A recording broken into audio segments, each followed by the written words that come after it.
Saya ke Mas Febri dulu. Mas Febri, disampaikan oleh Pak Sugeng bahwa konstruksinya sudah jelas, peran masing-masing juga sudah jelas. Ini ada unsur pemerasan dalam jabatan.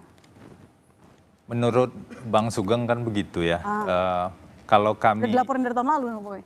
Ya nggak apa-apa, itu hak beliau dan hak masyarakat juga. Tapi saya ingin luruskan beberapa dokumen dan fakta yang ada ya. Gini, yang pasti sekarang untuk tindak pidana korupsi belum ada tersangka di Kejaksaan Agung. Yang kami ketahui ya, yang pasti Pak FA tidak tersangka dalam tindak pidana korupsi. Meskipun ada tadi 3 sprindik. Kenapa tindak pidana asal itu penting? Ini saya nyambung Pak Abraham Samad. Kalau di KPK, dari yang pernah saya pelajari dan saya amati, baik di dalam ataupun berada di luar, penerapan tindak pidana pencucian uang itu terlebih dahulu harus ada penyidikan tindak pidana korupsinya dulu. Ada tersangkanya korupsi, kemudian hasil korupsi inilah yang kemudian disimpan, diubah bentuk atau lain-lain. Inilah pencucian uang. Nggak bisa kemudian ujuk-ujuk tiba-tiba pencucian uang yang ditangani. Apalagi ada ketentuan yang jelas di penjelasan pasal 74. Tadi sudah saya jelaskan, tidak akan saya ulangi. Kenapa ini penting?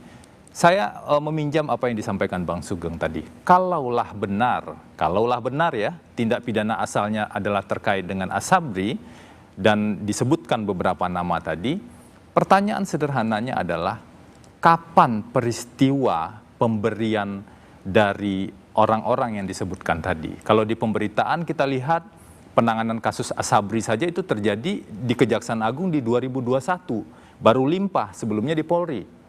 Kemudian saksi-saksi ini baru diperiksa setelah 2021. Katakanlah misalnya pemberiannya kalaupun itu ada setelah 2021. Artinya apa? Kalau predicate crime-nya adalah peristiwa pemberian di tahun 2022 dan seterusnya, maka ini harus disebutkan secara jelas. Konsekuensinya apa?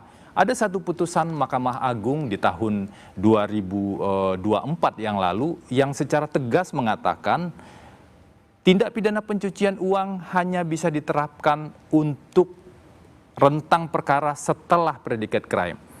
Setelah 2021 atau setelah 2022, kalau kita asumsikan itu benar ya. Pertanyaannya, kenapa di sprindik yang kami terima, rentangnya itu sejak 2008? Ini semakin menambah rangkaian persoalan dari pelaksanaan hukum acara. Saya mungkin bicara agak teknis, tadi Bang Mulya bicara dalam skala global. Kita semua setuju dengan pemberantasan korupsi, kita semua setuju dengan penegakan hukum. Tapi kita paham penegakan hukum itu tidak boleh melanggar hukum. Itulah poin-poin yang saya pikir dari sisi kami, baik tersangka ataupun advokat, perlu menjaga proses penegakan hukum ini agar berjalan di rel hukumnya, substansi hukumnya. Tidak boleh melanggar hukum. Maksud Anda yang sekarang? Misalnya, saya kasih contoh sederhana. Penahanan dilakukan pada hari Jumat kemarin. Kami diberikan sekaligus surat perintah, surat penetapan tersangka dan surat penahanan. Penahanan sudah dilakukan pada pukul 19, sementara tersangka belum diperiksa. Padahal di KUHP baru ada syarat penahanan yang baru. Di pasal 100 ayat 5 itu disebut, penahanan itu baru bisa dilakukan kalau tersangka itu dipanggil 2 kali berturut-turut tidak datang. Kalau tersangka itu mengatakan sesuatu yang tidak benar, kalau tersangka mencoba mempengaruhi saksi. Mana mungkin semua hal ini dilakukan, sementara tersangka saja belum pernah diperiksa. Poin saya adalah, oke, kita sama-sama lakukan proses penegakan hukum. Mungkin kami advokat duduk berseberangan dengan para penyidik, atau kalau di sidang dengan penuntut umum. Tapi yang kita cari sama-sama dengan peran yang berbeda ini adalah kebenaran material. Nah, cara untuk mencari kebenaran material itu harus benar. Penegakan hukum nggak boleh melanggar hukum. Oke, baik, coba saya ke Kak Lola dulu sebentar. Kak Lola, kalau tadi disampaikan oleh Pak Sugeng bahwa sebenarnya ini sudah jelas, konstruksinya sudah jelas, cuman belum diumumkan karena strategi. Tapi Bang Rey tadi bilang jangan-jangan antara strategi atau justru dikaburkan. Kalau Anda mandangnya gimana? Sebetulnya saya mau kembalikan dulu ke Undang-Undang 8 2010 juga ya. Di pasal 69 itu ada disebutkan bahwa untuk dapat dilakukan penyidikan, penuntutan dan pemeriksaan di sidang pengadilan terhadap tindak pidana pencucian uang tidak wajib dibuktikan terlebih dahulu tindak pidana asalnya. Itu satu poin. Memang kekurangannya adalah dalam undang-undang tidak jelas. Artinya tidak ada penjelasan dalam undang-undang terkait. Itu yang pertama. Yang kedua, itulah kenapa ini juga akan berkaitan dengan siapa yang kemudian menangani perkara ini.